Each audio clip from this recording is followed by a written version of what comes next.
The blood on Katherine Owens' traveling dress had long since dried to a rust-brown stain by the time the stagecoach rattled into Canon City, Colorado, in the scorching August heat of 1876, and she knew if she looked back even once, her brother would find a way to follow. She pressed her hand against the window frame of the stagecoach, feeling every jolt and bump as the wheels navigated the dusty main street.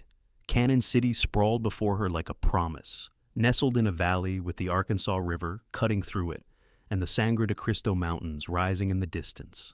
The town had grown considerably since gold and silver discoveries had drawn people west, and Katherine hoped she could disappear into its expanding population.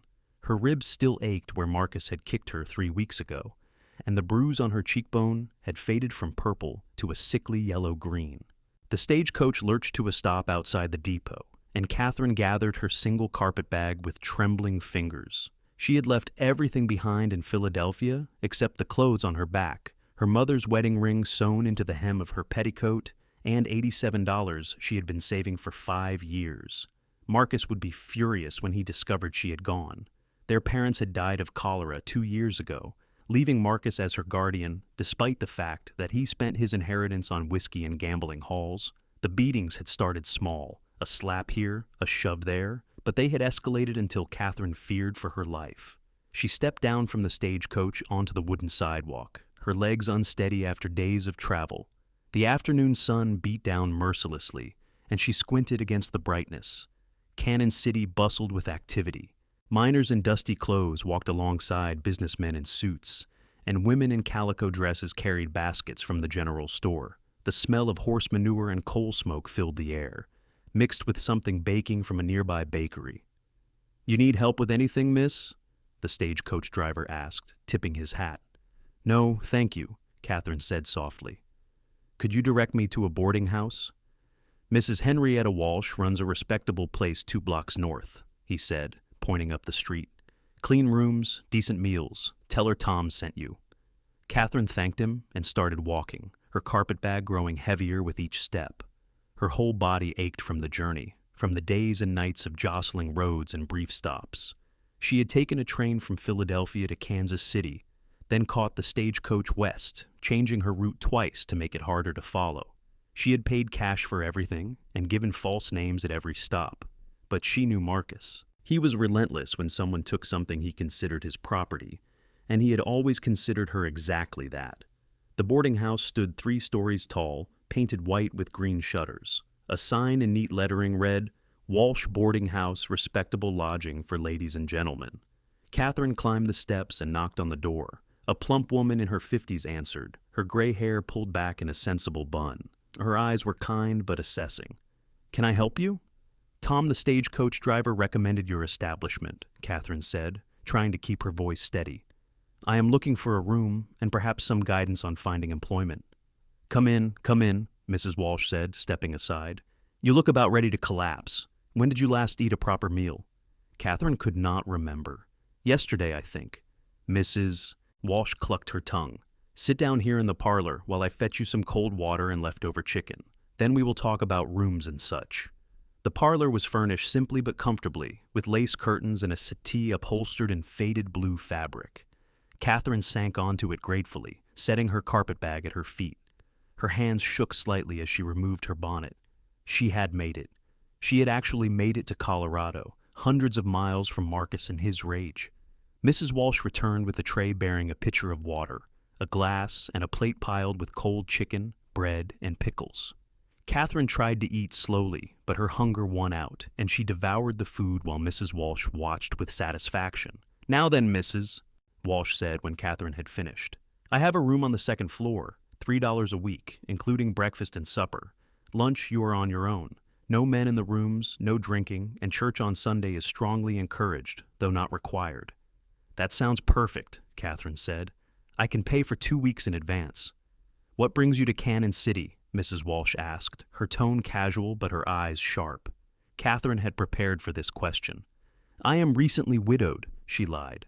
"My husband died in a mining accident back east. I needed a fresh start somewhere new."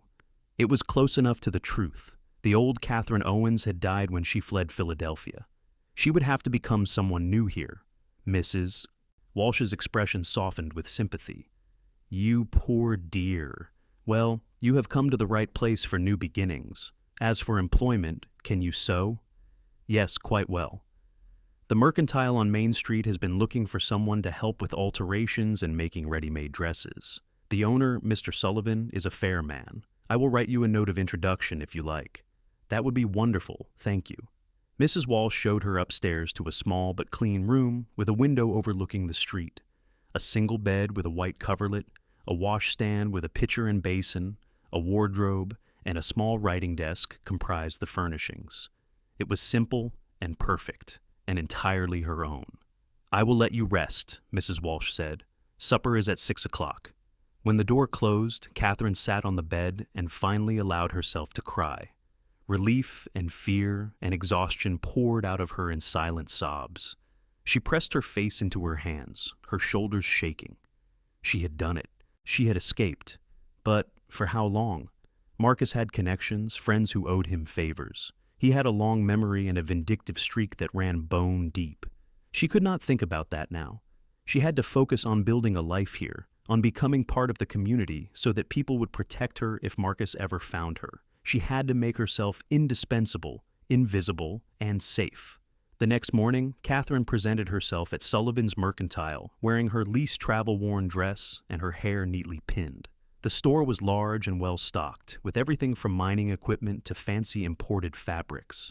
Mr. Sullivan, a balding man with spectacles, examined Mrs. Walsh's note and then examined Katherine.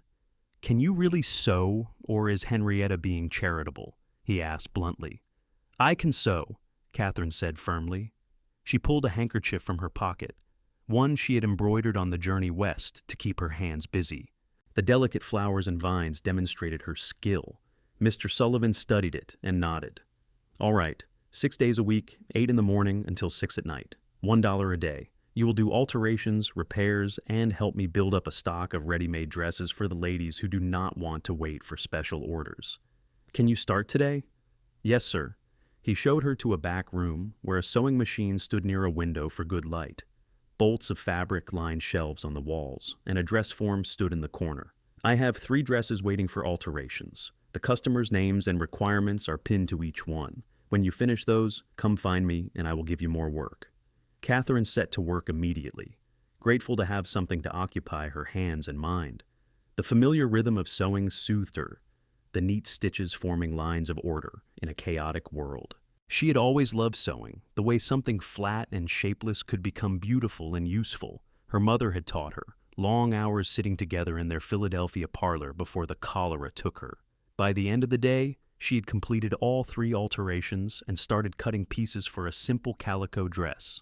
Her shoulders ached and her eyes burned, but she felt accomplished.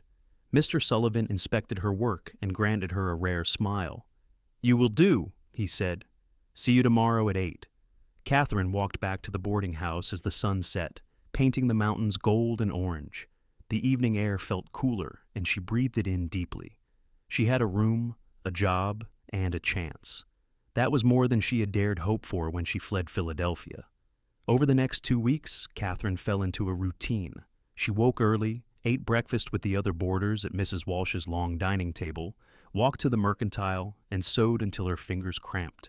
She spoke little, kept her eyes down, and tried to make herself unremarkable.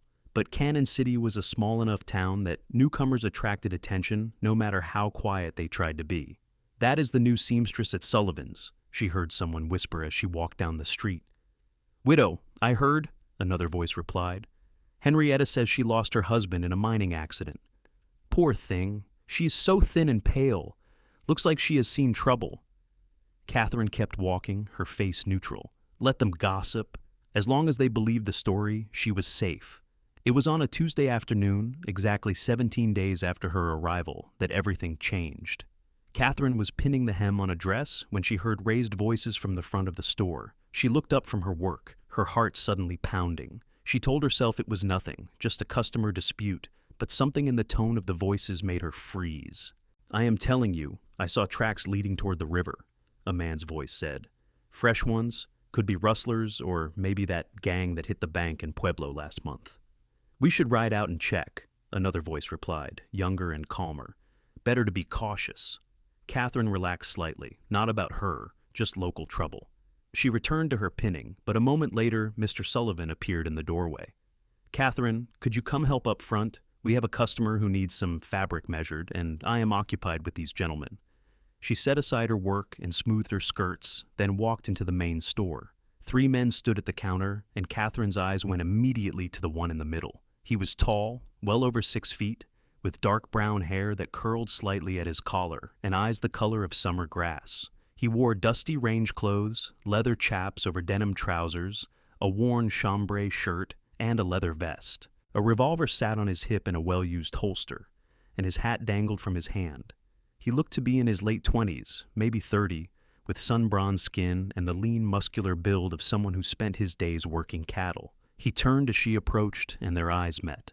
Something shifted in Catherine's chest, a feeling she could not name. Recognition, maybe, though she had never seen him before in her life. Or inevitability, as though some part of her had been waiting for this exact moment. "This is Catherine," Mr. Sullivan said. "She can help you while I get the information I need from these fellows about the tracks they found." "Madam," the cowboy said, touching his forehead in a polite gesture, even though he held his hat in his hand. His voice was deep and warm, with a slight Texas drawl. "I need about 6 yards of that blue cotton fabric in the window. My sister's birthday is coming up, and I thought she might like to make herself a new dress." "Of course," Catherine said, finding her voice. "If you will show me which fabric you mean." He led her to the window display, where several bolts of fabric were artfully arranged. He pointed to a medium blue cotton, printed with tiny white flowers. "That one. Reminds me of the bluebonnets back home in Texas." Catherine retrieved the bolt and carried it to the cutting counter. She was aware of him following her, his boots heavy on the wooden floor. Her hands trembled slightly as she unrolled the fabric. "You are new in town," he said. It was not quite a question. "Yes, about 2 weeks now." "Liking it so far?" "It is a nice town. People have been kind." She measured the fabric carefully, using the yardstick built into the edge of the counter. She could feel him watching her, but his gaze did not feel invasive or uncomfortable. It felt curious, maybe even protective. "I am Jake Harrison," he said. "I run a cattle ranch about 10 miles north of here. Small operation, just me and a couple of hands, but we are growing." Catherine cut the fabric with the large shears, keeping the line straight. "Katherine Owens. I work here at the Mercantile."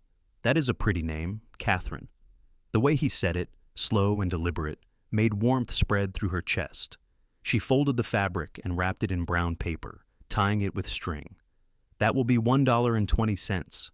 Jake pulled coins from his pocket and counted them into her hand. His fingers brushed hers, calloused and warm, and Catherine felt that strange jolt again. She stepped back quickly, suddenly flustered. "Thank you," she said. "Thank you." He took the package and tipped his imaginary hat again, a smile playing at the corners of his mouth. "I am sure I will be seeing you around, Miss Catherine." He rejoined the other men at the counter, and Catherine hurried back to her sewing room. Her heart pounded inexplicably hard. She pressed her hands to her cheeks and found them hot. What was wrong with her? She had no business getting flustered over a cowboy with green eyes and a kind smile. She was here to hide, to survive, not to get tangled up with a man. But that night, lying in bed at the boarding house, she could not stop thinking about him, the way he had said her name, the gentleness in his voice when he talked about his sister, the quiet competence in how he held himself. She had grown up around men who used their size to intimidate, Marcus most of all. Jake Harrison was a big man, tall and broad-shouldered, but there was nothing threatening about him, just strength held in check, power that did not need to be proved. She forced herself to stop thinking about him. It did not matter. She could not risk getting close to anyone, especially not a man. Men were dangerous, men hurt you. She knew that lesson too well, but fate or coincidence seemed determined to throw them together. 3 days later, Catherine was walking back from the Mercantile when she heard a commotion in the alley beside the hardware store. A dog was barking frantically, and 2 men were laughing in a way that made her skin crawl. She hesitated, knowing she should keep walking, mind her own business, stay invisible. But the dog yelped in pain, and Catherine could not stop herself. She turned into the alley. 2 cowboys were tormenting a medium-sized brown dog with a stick, jabbing at it while it cowered against the wall. The dog looked half-starved, its ribs showing through its matted fur. "Stop that," Katherine said, her voice sharp. The men turned, surprised. One of them grinned, showing tobacco-stained teeth. "Why don't you mind your own business, lady? Leave that animal alone? Or what?" The second man laughed and jabbed the stick at the dog again. It yelped and tried to run, but they had it cornered. Katherine did the only thing she could think of. She screamed, loud and piercing, the kind of scream that carried down the street and brought people running. "Crazy woman," one of the men muttered, but they dropped the stick and hurried out of the alley, not wanting to attract attention. Katherine approached the dog slowly, her heart pounding. It pressed itself against the wall, trembling and growling softly. "It is all right," she murmured. "I am not going to hurt you." "Need some help?" She spun around. Jake Harrison stood at the mouth of the alley, his expression concerned. He must have been nearby when she screamed. "They were hurting this dog," Katherine said. "I could not just walk past." Jake walked closer, moving slowly and keeping his voice low. "Hey there, dog. We are friends." He crouched down, making himself smaller and less threatening. The dog's growling quieted. "Looks like he has been on his own for a while. Probably was a prospector's dog and got left behind when the owner moved on or died. Can we help him?" "We can try." Jake reached into his pocket and pulled out a strip of jerky. He held it out toward the dog. "Come on, boy. I know you are hungry." The dog's nose twitched. Slowly, painfully slowly, it crept forward and snatched the jerky from Jake's hand, then backed up to eat it. "Good boy," Jake said softly.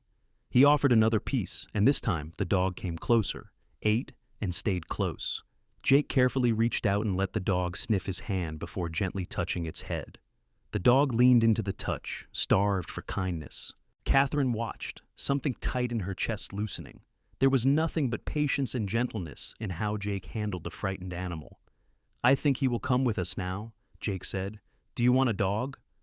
"I live at a boarding house. I'm not sure Mrs. Walsh would appreciate me bringing home a stray." "I can take him out to the ranch. We can always use another dog around the place." Jake stood slowly, and the dog followed him, staying close to his legs. "But that was a brave thing you did, standing up to those men." "It was foolish," Katherine said. "They could have turned on me." "But you did it anyway." Jake looked at her with something that might have been respect. Most people would have walked past. They walked out of the alley together, the dog trotting between them. People on the street stared, probably wondering about the unlikely trio. "Thank you for helping," Katherine said when they reached the mercantile. "Any time." Jake hesitated, as though he wanted to say something else, then just touched his hat brim. "You take care, Miss Katherine." She watched him walk away, the dog following faithfully at his heels. Something had shifted between them in that alley, some barrier had lowered. She felt it even though she did not want to. Over the next month, their paths crossed with increasing frequency. Jake came into the mercantile to buy supplies, always finding a reason to speak with Katherine. She learned that his ranch, the H-Bar-J, had belonged to his father, who had died 3 years ago, leaving everything to Jake and his younger sister Jessica. She learned that he had fought in the Civil War on the Union side, enlisting when he was just 18. She learned that he loved this land with a fierce devotion, that he believed in hard work and fair dealing, and that he had a quiet sense of humor that surfaced unexpectedly. And despite her best intentions, Katherine found herself looking forward to his visits. She caught herself watching the door, hoping he would walk through it. She took extra care with her appearance on days she thought he might come to town. She laughed at his gentle jokes and asked questions about ranch life because she genuinely wanted to know. Mrs. Walsh noticed. "That Harrison boy is sweet on you," she said one evening as they sat on the boarding house porch, enjoying the cool September air. "We are just friendly," Katherine protested. "Friendly?" Mrs. Walsh gave her a knowing look. "I have been watching people court for 40 years, dear. I know what it looks like." Katherine's stomach twisted. "I cannot." "Why not? He is a good man, works hard, treats people right, takes care of his sister. You could do a lot worse." "I am not ready." The words felt inadequate, but how could she explain? How could she tell Mrs. Walsh that she woke up every morning expecting to hear that Marcus had arrived on the stagecoach? That every knock on the door made her heart race? That she flinched when men moved too quickly near her? "Healing takes time," Mrs. Walsh said gently. "But do not let fear keep you from living." That night, Catherine lay awake thinking about Jake's hands, scarred and capable, gentle with a frightened dog. She thought about his smile, slow and genuine. She thought about the way he looked at her, like she was someone worth knowing, worth protecting. She was terrified of wanting him, terrified of letting anyone get close enough to hurt her again. But the wanting was already there, growing like a seedling, pushing up through rocky soil, stubborn and persistent. The night Marcus came to Canon City, Catherine was dreaming about Texas bluebonnets. She woke to the sound of shouting in the street below her window. At first, she thought it was just drunks from the saloon, a common enough occurrence. But something in the tone of the voices made her get up and peer through the curtains. A man stood in the middle of the street, broad-shouldered and imposing even in the darkness. The lamplight from the saloon across the way illuminated him enough for Catherine to see his face. Marcus. Her blood turned to ice. Her hands went numb. For a moment she could not breathe, could not think, could only stare at the nightmare-made flesh in the street below. "Where is she?" Marcus shouted, his voice slurred with drink. "Katherine Owens. I know she is here. Someone tell me where she is." Catherine stumbled back from the window, her whole body shaking. How had he found her? She had been so careful. She had covered her tracks, used false names, changed her route. How? She heard Mrs. Walsh's door open downstairs, heard the landlady's sharp voice. "Lower your voice, sir. You will wake the whole neighborhood." "I do not care about your neighborhood. I want my sister." Sister. He had admitted who he was looking for. Catherine's mind raced. She had to run. Now, tonight. She could not let him find her. She yanked her carpetbag from under the bed and started shoving clothes into it with shaking hands. She still had most of the money she had brought west. She could catch the morning stagecoach to Denver or Pueblo or anywhere else. But even as she packed, she knew running again would not work. Marcus had found her once. He would find her again. She could spend her whole life fleeing, always looking over her shoulder, never safe. Footsteps pounded on the stairs. Catherine's heart stopped. He was coming. He was coming. And there was nowhere to hide. Someone knocked on her door. "Catherine, it is me, Henrietta. Open up, quickly."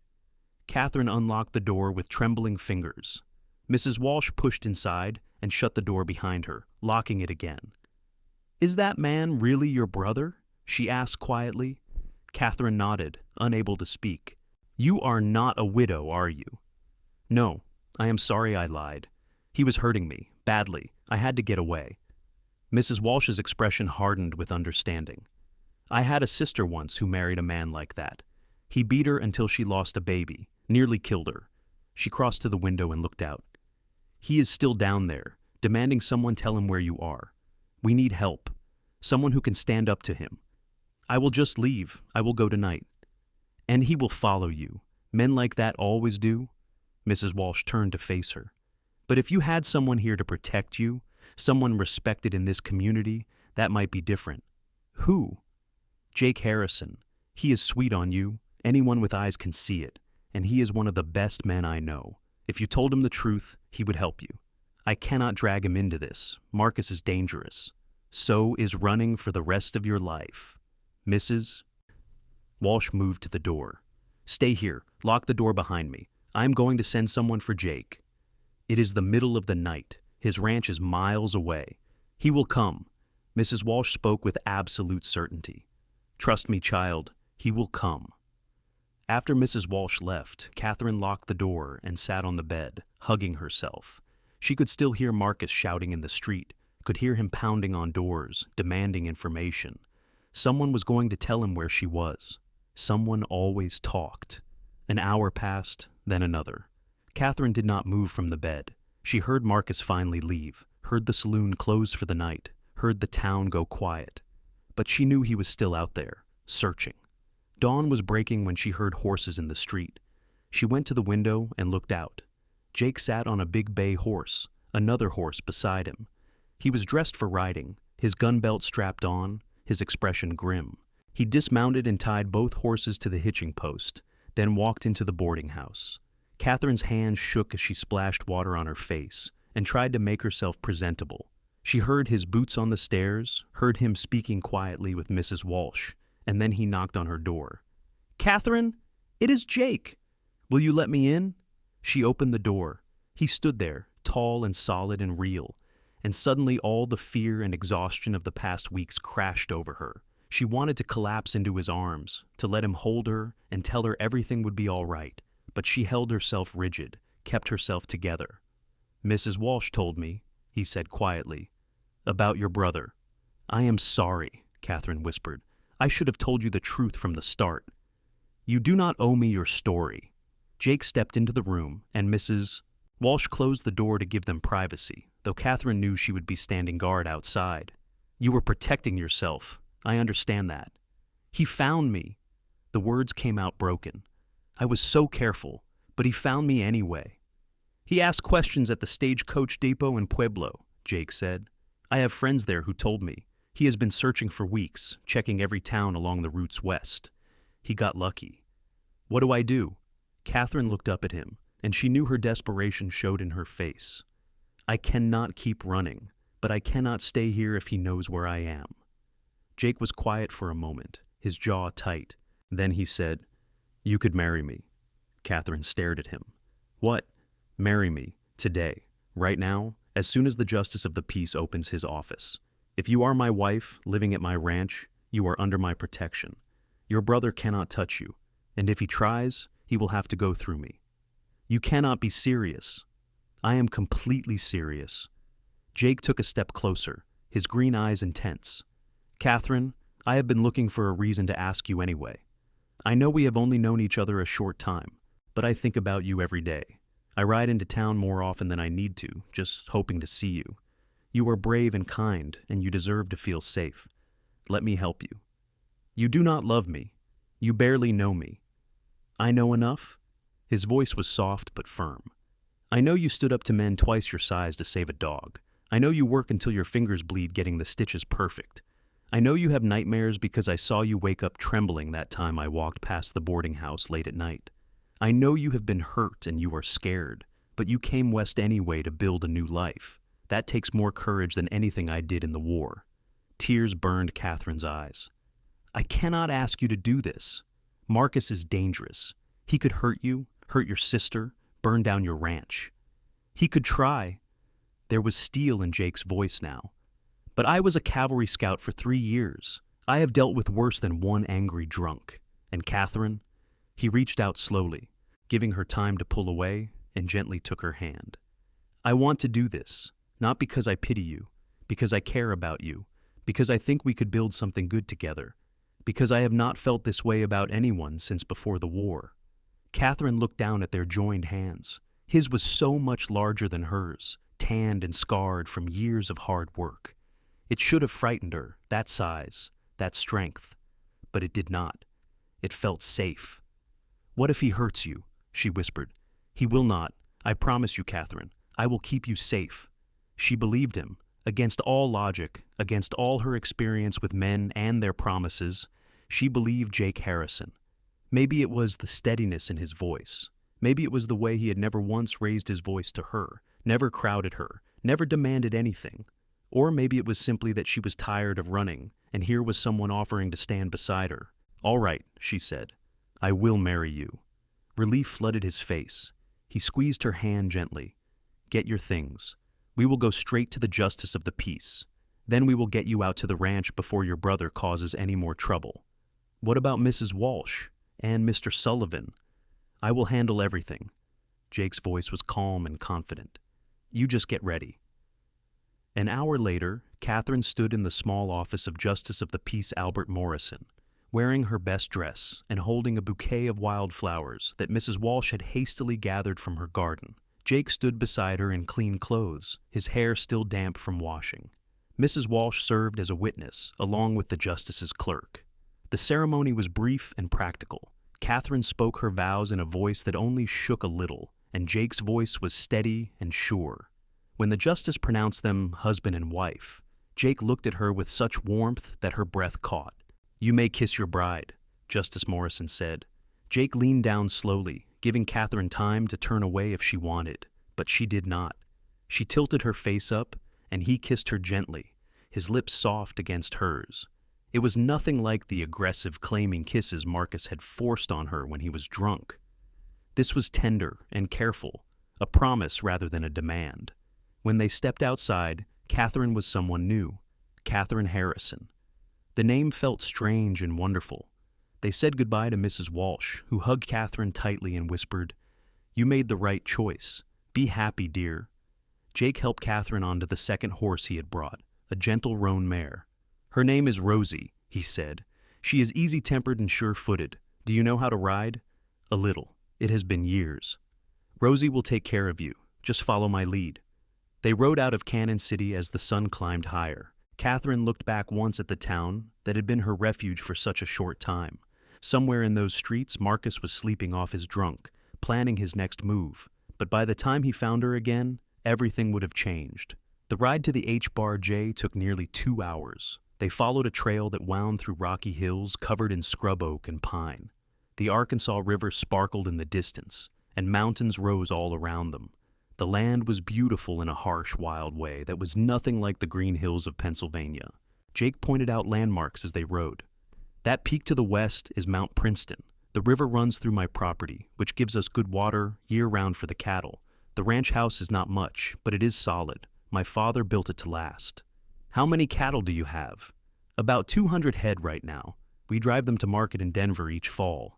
It is enough to make a living, especially if we keep growing the herd." As they rode, Katherine felt herself relaxing slightly. Out here in the open country, with the wind in her face and the vast sky overhead, Marcus seemed very far away. She was not naive enough to think the danger had passed, but for the first time in months, she felt like she could breathe. The ranch house came into view around noon. It sat in a small valley with the river running past it, a simple 2-story structure made of logs with a stone chimney. A barn and several outbuildings stood nearby, and a corral held a dozen horses. Cattle grazed in the distance, dark shapes against the golden grass. A young woman came out of the house as they approached, shading her eyes against the sun. She was perhaps 19 or 20, with dark hair like Jake's and the same green eyes. She wore a practical split riding skirt and a blue blouse, and she had flour on her hands. "Jake," she called, "you have been gone all night. I was starting to worry." Then she saw Katherine and her eyes widened. "Who is this?" Jake dismounted and helped Katherine down. "Jessica, this is Katherine. We were married this morning. Katherine, my sister, Jessica." Jessica's mouth fell open. "You got married? When did you even meet someone?" "In town, over the past few weeks." Jake put a hand on Katherine's back, a gentle, reassuring touch. "It is a long story. Can we go inside? Katherine has had a difficult night." Jessica's surprise shifted to concern. "Of course. Come in. I just pulled bread out of the oven, and there is stew left from last night." The inside of the house was simple but comfortable. The main room served as kitchen, dining room, and sitting room, with a large fireplace, a sturdy table, and well-worn furniture. Stairs led up to what Katherine assumed were bedrooms. "I will show you around properly later," Jake said. "But first, you should eat and rest." Katherine sank into a chair at the table, suddenly exhausted. The adrenaline that had kept her going since Marcus appeared had drained away, leaving her hollow and shaky. Jessica set a bowl of stew and a thick slice of bread in front of her, and she ate mechanically, barely tasting it. Jake and Jessica spoke quietly on the other side of the room. Katherine caught snatches of the conversation. "Her brother," Jake said, "violent. She ran from Philadelphia. He tracked her to Canon City." Jessica's response was fierce. "Then she can stay here as long as she needs. No one is going to hurt her." After Katherine finished eating, Jake showed her upstairs to his room. It was plain and masculine, with a large bed covered in a quilt, a wardrobe, a washstand, and not much else. He set her carpet bag on the floor. "You should rest," he said. "You look ready to collapse." "Where will you sleep?" Katherine asked.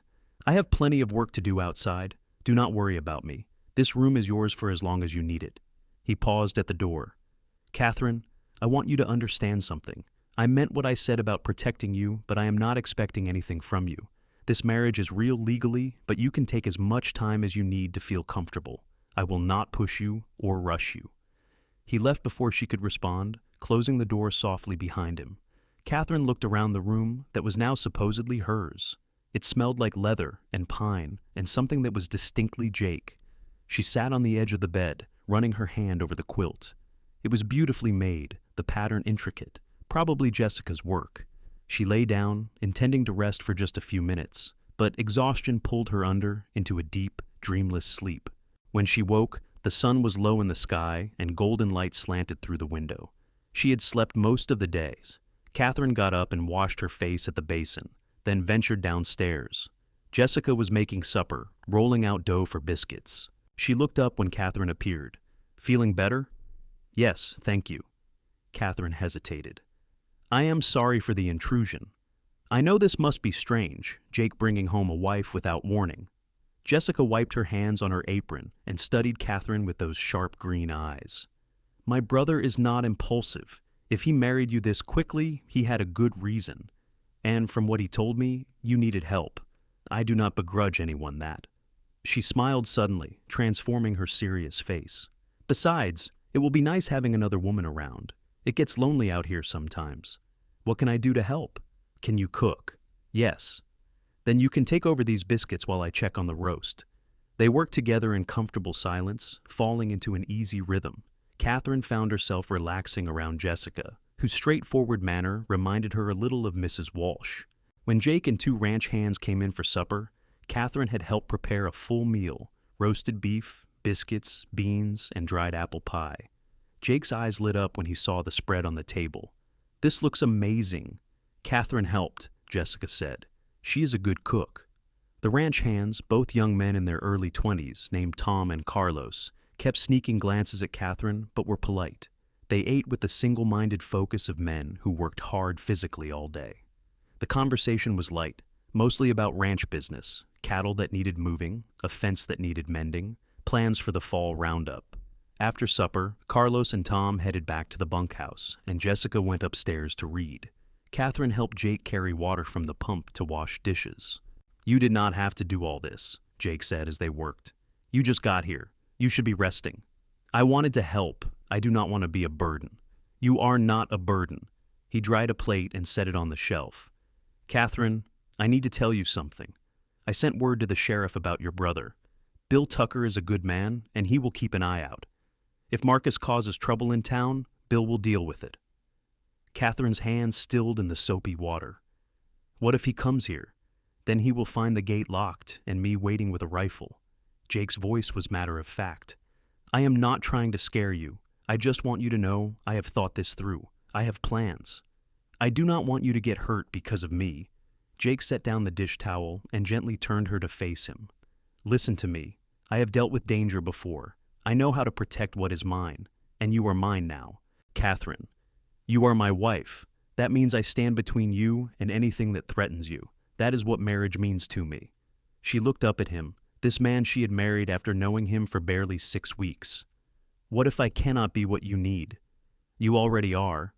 His thumb brushed her cheek, wiping away a smudge of flour. "You are exactly what I need." That night, Katherine lay in Jake's bed alone, listening to the unfamiliar sounds of the ranch. Cattle lowing in the distance, horses moving in the corral, an owl hooting from somewhere nearby. She wondered where Jake was sleeping, on the settee downstairs probably, or maybe in the barn. She felt guilty taking his room, but she also felt safe in a way she had not felt since her parents died. The house was solid around her, the door locked, and Jake was nearby. If Marcus came, he would not reach her. Days turned into weeks, and Katherine slowly became part of the rhythm of the ranch. She cooked and cleaned, helped Jessica with the garden and preserving vegetables for winter, and learned how to manage the household side of a working ranch. She went into Canon City only once, with Jake driving the wagon, to collect her few belongings from the boarding house and resign from the mercantile.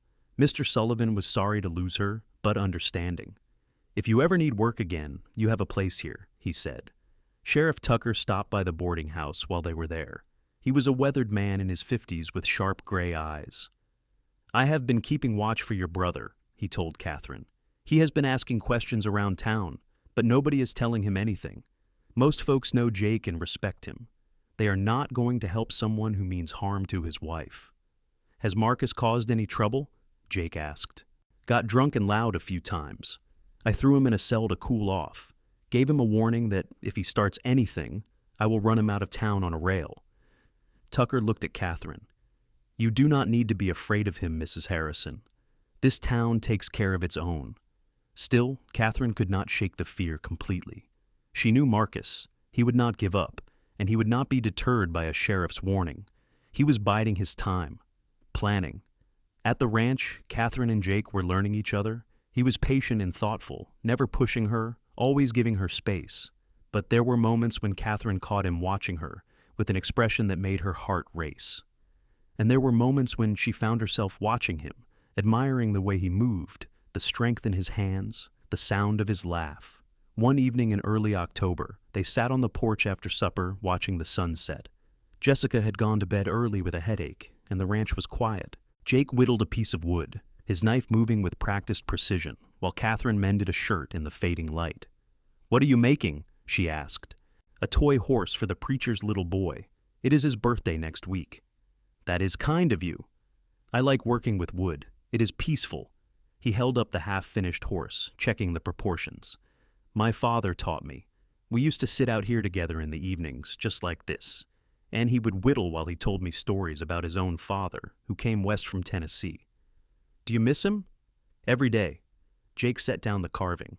"He was a good man, fair and honest. I try to run this ranch the way he would have." "I think you do him proud." Jake looked at her, and something in his expression shifted. "Katherine, can I ask you something?" "Yes." "Are you happy here?" The question surprised her. "Yes, I think I am." "You do not have to sound so uncertain." He smiled slightly. "It is all right to be happy." "I am not used to it," Katherine admitted. "These past years with Marcus, I was just surviving. I forgot what it felt like to wake up without fear. And now I wake up and hear Jessica singing in the kitchen and smell coffee brewing. I hear you talking to the horses in the barn. I look out the window and see the mountains. And I think this might be what home feels like." Jake reached over and took her hand. It had become a familiar gesture over the past weeks, that gentle touch that asked for nothing but offered everything. "I am glad you are here," he said quietly. "I know we got married under difficult circumstances, but I do not regret it, not for a second." "Neither do I." Katherine squeezed his hand, and she meant it. Whatever happened with Marcus, however this had started, she was genuinely grateful to be here with Jake. The first frost came in mid-October, and with it, Marcus made his move. Katherine was in the kitchen making bread when she heard horses approaching fast. Jake and the hands were out on the range, moving cattle to winter pasture. Only Jessica was home, cleaning bedrooms upstairs. Katherine's hands stilled in the dough. She went to the window and looked out. Marcus rode up to the house with two other men, rough-looking characters who were probably hired guns. Her brother looked the same as always, big and bullish, with mean eyes and a cruel mouth. Just seeing him made Katherine's body remember every blow, every brutal word. She backed away from the window, her heart hammering. "Jessica!" she called, trying to keep her voice steady. "Jessica, come downstairs, now!" Jessica appeared at the top of the stairs. "What is wrong?" "My brother is here, with two other men." Katherine's mind raced. Jake had shown her where he kept the rifles, had made her promise she would defend herself if necessary. But could she really shoot someone, even Marcus? Jessica's face hardened. She went to the cabinet and pulled out a rifle, checking that it was loaded. "Bar the door. I will get another gun." They worked quickly, barring the front and back doors and taking up positions by the windows. Marcus dismounted and strode toward the house. "Katherine," he shouted. "I know you are in there. Come out. You are coming home with me." "Go away, Marcus," Katherine called through the door, her voice shaking. "I am not going anywhere with you. You are my sister. You belong with family. You beat me. You terrorized me. You are not family. You are a monster." Marcus's face darkened with rage. "You ungrateful witch, after everything I did for you. I will drag you out of there if I have to." "This is private property," Jessica shouted from the window, raising her rifle. "Leave now or I will shoot." Marcus laughed. "That little girl does not scare me. Boys, go get my sister." The two men with him started toward the house. Jessica fired a warning shot over their heads. They dove for cover behind the water trough. "The next one will not be a warning," Jessica said coldly. For a moment, everyone was frozen. Then Katherine heard it, the thunder of hoofbeats. She looked out the window and her heart soared. Jake was coming, riding hard with Carlos and Tom flanking him. He must have heard the gunshot. Jake reined in his horse between Marcus and the house. He held a rifle across his saddle. "You are trespassing on my land." "That is my sister in there," Marcus said. "I have a right to take her home. She is my wife. She has no obligation to you. And if you come onto my property threatening her again, I will put a bullet in you." Marcus's face flushed red. "You cannot keep me from my family? Watch me." Jake's voice was deadly calm. "Here is how this is going to work. You are going to get on your horse, and you and your friends are going to ride off my land. You are going to leave Canon City and never come back. If I see you near my wife, near this town, or anywhere in this county again, I will kill you. That is not a threat. It is a promise. You cannot kill me. It is against the law. A man has a right to defend his home and his family from intruders. I have 3 witnesses who will swear you came here armed and threatening. Sheriff Tucker will rule it self-defense." Jake raised the rifle, aiming it directly at Marcus. "Now get off my land." For a long moment, Marcus just stared. Katherine could see the calculation in his eyes, weighing his options. He was a bully, but bullies were ultimately cowards. They picked on people who could not fight back.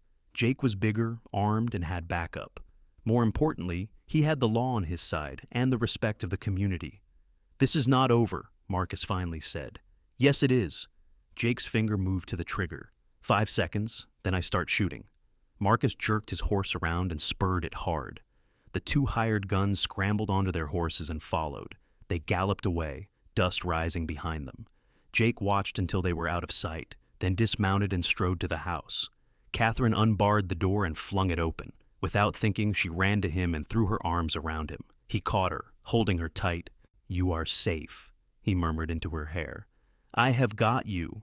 You are safe." Katherine clung to him, shaking with relief and leftover fear. She felt his heart pounding against her cheek, felt the strength in his arms, and knew she was exactly where she belonged. "He will try again," she said. "No, he will not." Jake pulled back enough to look at her face. "I am going into town to have a very specific conversation with Sheriff Tucker. Your brother is going to be escorted out of the county and warned that if he ever comes back, there will be consequences. Tucker has been looking for an excuse to run him out anyway. What if he does not listen? Then I will handle it." There was steel in Jake's voice.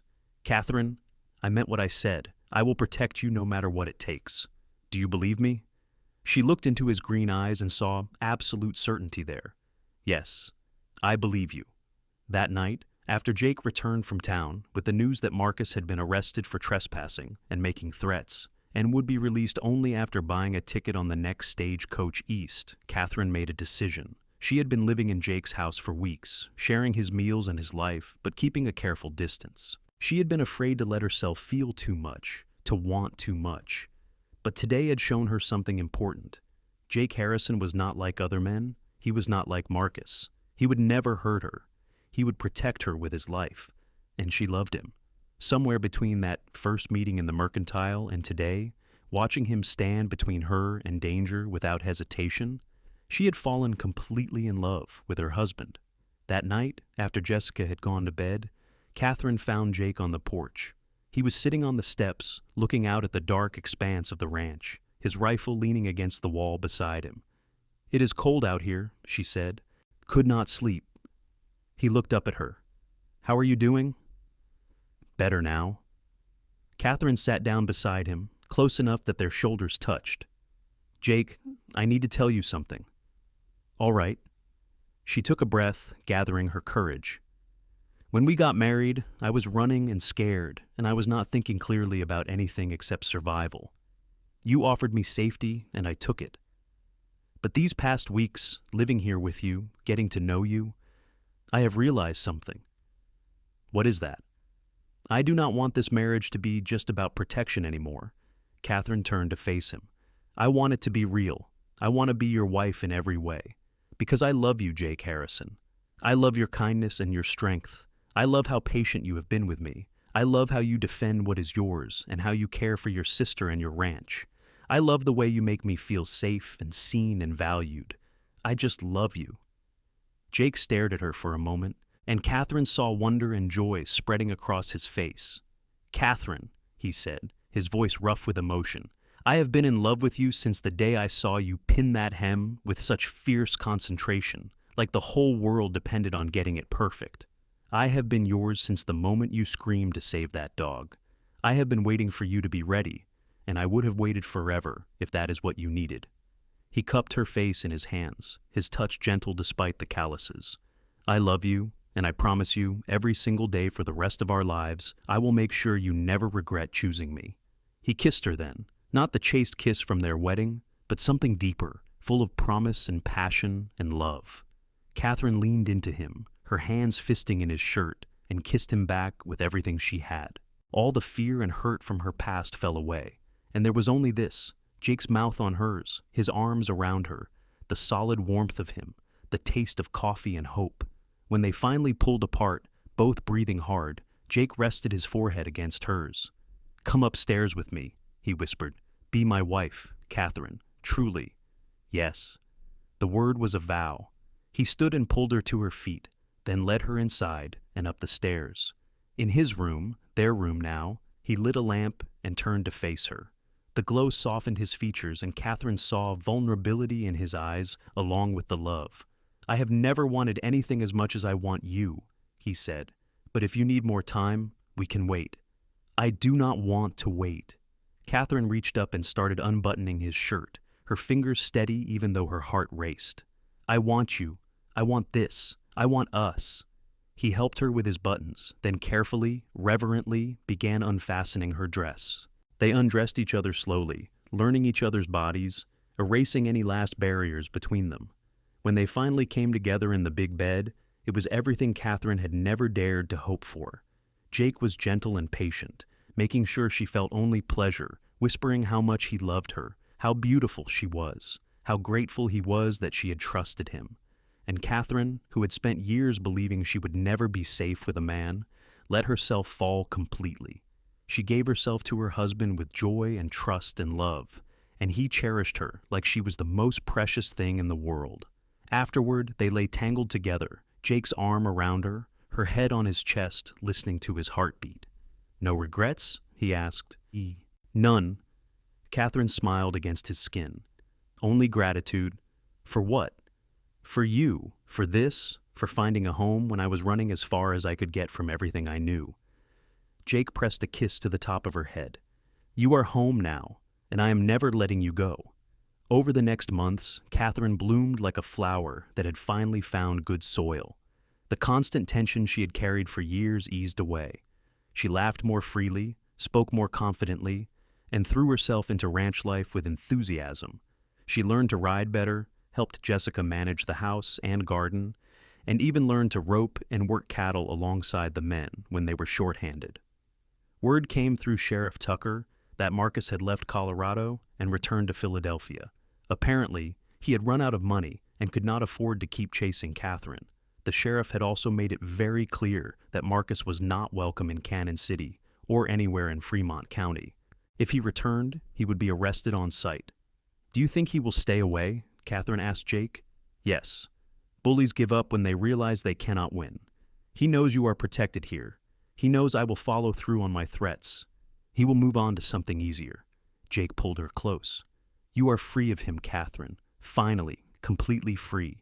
It felt too good to be true, but as weeks turned to months and Marcus did not appear, Katherine began to believe it. She was free. She was safe. She was loved. In February, Katherine realized she had missed her monthly courses. She waited another week to be sure, then told Jessica first.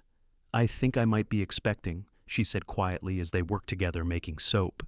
Jessica's face lit up. "Really? Oh, Katherine, that is wonderful. Does Jake know?" "Not yet. I wanted to be certain. Tell him tonight. He's going to be over the moon." Katherine waited until after supper, when they were alone in their room. Jake was sitting on the edge of the bed, pulling off his boots, tired after a long day working on the new barn they were building. "Jake, I have something to tell you." He looked up, immediately alert. "What is wrong?"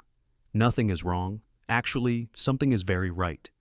Katherine sat beside him and took his hand, placing it on her still flat stomach. "We are going to have a baby." For a moment, Jake just stared at her. Then his face transformed with pure joy. "Truly? Truly?" He let out a whoop and grabbed her, spinning her around despite her laughing protests. When he set her down, his eyes were wet. "A baby. We are having a baby. Katherine, you have made me the happiest man in Colorado. I am happy too." And she was. After everything she had been through, after all the fear and running and pain, she was going to bring a new life into the world with a man who loved her. It felt like a miracle. The pregnancy was not easy.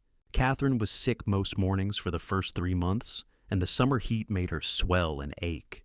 But Jake was attentive and caring, bringing her cool water, rubbing her feet, doing more than his share of the household chores. Jessica fussed over her like a mother hen, making sure she ate properly and rested enough. In October, nearly a year after Marcus had appeared at the ranch, Katherine went into labor. The local midwife, Mrs. Chen, attended her along with Jessica. Jake paced downstairs, wearing a path in the floor, while Carlos and Tom tried to distract him with card games. The labor lasted through the night and into the next morning. Katherine had never experienced pain like this, but every time she thought she could not bear another moment, she thought of Jake waiting downstairs, thought of the life she was bringing into this world, and found the strength to continue. Finally, as the sun rose over the mountains, her son was born. He came into the world wailing lustily, his face red and furious. Mrs. Chen cleaned him and wrapped him in a soft blanket, then placed him in Katherine's arms. "You have a beautiful boy," the midwife said. Katherine looked down at her son, this tiny, perfect person she and Jake had created, and felt love so fierce it was almost painful. He had dark hair like Jake and a strong cry that suggested he would grow up to be as stubborn as both his parents. "Bring Jake up," she told Jessica. A moment later, Jake burst into the room. He stopped at the foot of the bed, staring at Katherine holding their baby. "Is he all right? Are you all right?" "We are perfect. Come meet your son." Jake approached slowly, as though afraid he might break something. He sat carefully on the edge of the bed and looked down at the baby with absolute wonder. "He is so small." "He is strong, though. Listen to those lungs." Katherine smiled. "Do you want to hold him?" She showed him how to support the baby's head, and Jake took his son with shaking hands. The baby quieted immediately as though recognizing his father. Jake touched the tiny fingers, marveling when they curled around his own. "What should we name him?" Katherine asked. "I was thinking about my father. His name was James Michael Harrison." "James?" Katherine tried it out. "I like it, James Harrison." "Hello, James," Jake said softly to his son. "Welcome to the ranch. You are going to love it here." Over the next years, life on the H-Bar-J settled into a beautiful routine. James grew into a sturdy, cheerful boy, with his father's green eyes and his mother's determination. Katherine had another baby 2 years later, a daughter they named Rose, and then another son 3 years after that, whom they called William. The ranch prospered. Jake's careful management and hard work paid off, and they expanded their herd and hired more hands. Jessica eventually married a neighboring rancher named Daniel Cooper, a kind man who clearly adored her. She moved to his ranch 5 miles away, but the families visited often and remained close. Marcus never returned. Katherine heard through a letter from an old friend in Philadelphia that he had died in a bar fight, drunk and mean until the end. She felt sad at the waste of his life, but mostly she felt relieved. The last shadow over her new life had lifted. On a summer evening in 1883, 7 years after Katherine had arrived in Canon City, she and Jake sat on their porch watching their children play. James was 9 now, tall for his age and already helping with the cattle.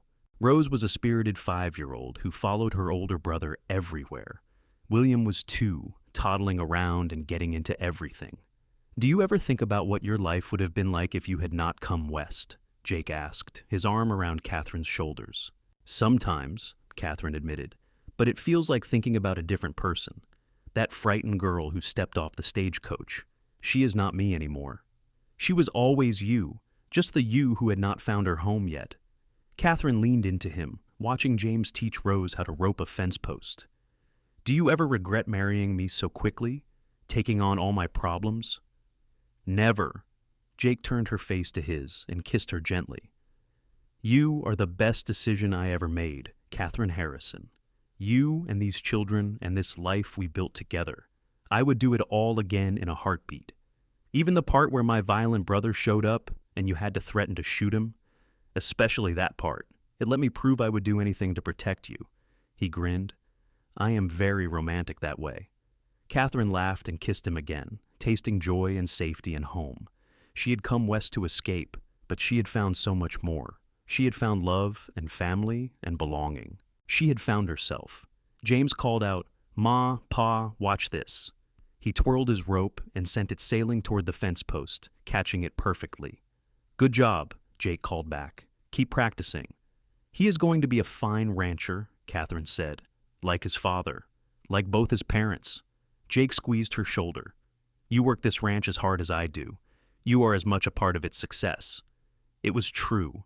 Katherine had thrown herself into ranch life, learning everything from managing finances to breaking horses.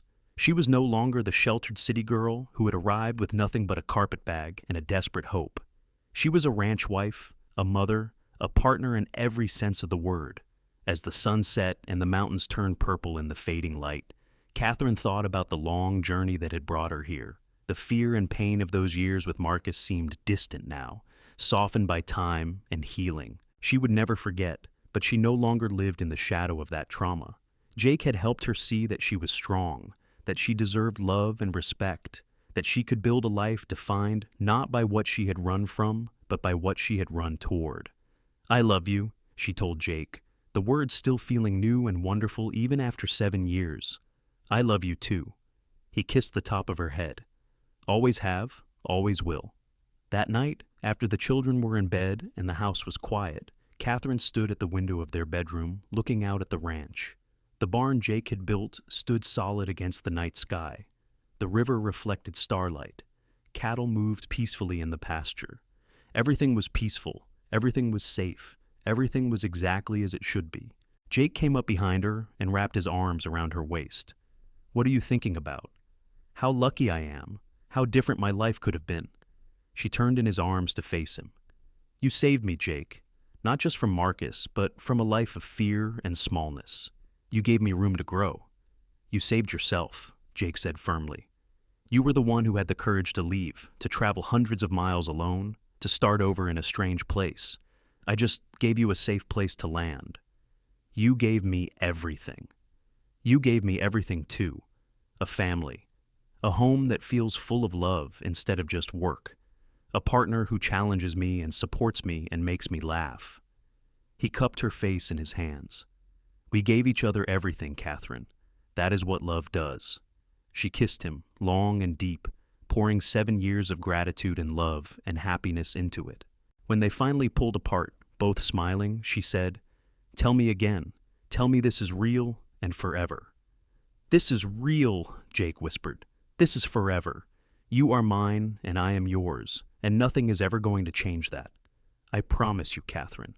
I will love you until my last breath, and I will keep you safe until the day I die." "And then some, I expect," Katherine said, trying for lightness even though tears pricked her eyes. "And then some," Jake agreed. He led her to their bed, the same bed they had shared for 7 years, and showed her once again, with touch and whisper and kiss, exactly how much she meant to him. Outside, the Colorado wind sang through the valley. Somewhere, a coyote called to its mate.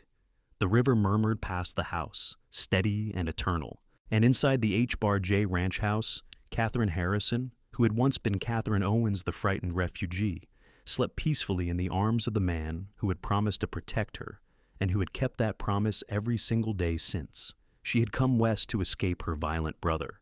Jake had made sure Marcus never hurt her again.